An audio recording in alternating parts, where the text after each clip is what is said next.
Today I want to talk to you about the worst question you could ask yourself. I'm Patrick Bedev, your host of Valuetainment Weekly, and yes, I have a new hairdo. Shout out to my friend Natasha for this haircut. But I got a question for you. My wife and I have a debate here. Which one's a better hairdo? Do you like this still? You like the older one? Comment on the bottom and let me know. But let me get right into the message here. So what is the worst question we can ask ourselves that we do all the time, and what kind of emotions does it produce? Goes something like this. You know, what if I had a 4.7 GPA in high school and I got a full ride scholarship to Harvard? What would life look like? What if I would have married my high school sweetheart? What if I wouldn't have married my high school sweetheart? You know, what if I was a cowboy and I grew up on this ranch and I wore cowboy hats and I had this buckle and I spoke like a cowboy and I went horseback riding all the time? Now, what would life look like? What would life look like if my parents were multimillionaires and we lived in this 10,000 square foot home? I went to a private school, drove a, Maserati to school. I was the coolest cat in school because my parents were so rich. What would life look like? What if my parents wouldn't have gotten a divorce and they would have stayed together? What if I didn't grow up in an environment where there was war and everything was fine and it was peaceful? What if I would have grew up in an environment that was hostile, would have taught me more toughness? What if I would have joined the military? That would have been pretty interesting. What if I would have become a cop? What would have happened? What if I grew up in a family where my mom and dad were gangsters and I was a thug myself and, I was a gangster in the area as well? What if I grew up in a mobster family and I ended up becoming a mobster? What would have life looked like? What if I wouldn't have bought that business that went out of...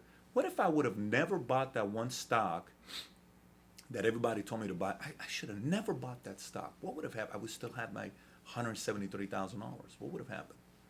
See, all those questions have to do with our gift of imagination. And the gift of imagination is a very, very unique thing we've been given. But it's a very strong weapon if you let it loose. Let me explain to you why.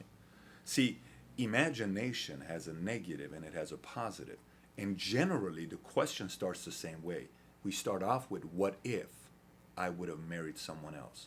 What if I would have made some different? What if I would have had different parents? What if I was taller? You can never control this because it's already been made decisions of. All we can do is learn from it and move on and make better choices. The other kind of what if is, what if I decide to change my diet and I lose 30 pounds? What will life look like? What if I learn to communicate better with my family? What if I work harder? What if I travel the world? What if I do this? Positive imagination, possibilities, unknown, looking forward to tomorrow, looking forward to waking up in the morning.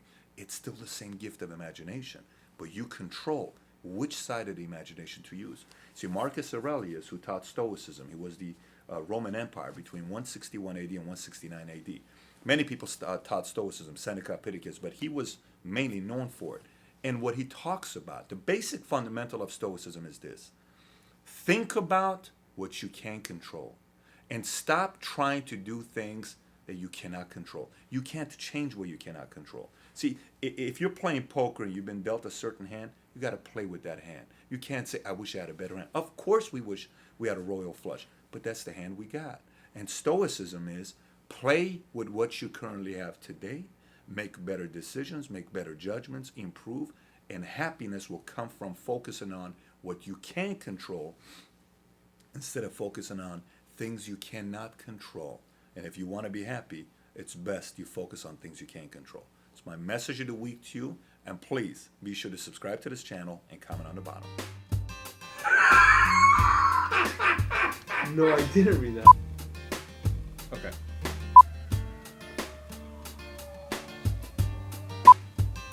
There is no way in the world that just happened like that. There's no way in the world that's going to happen.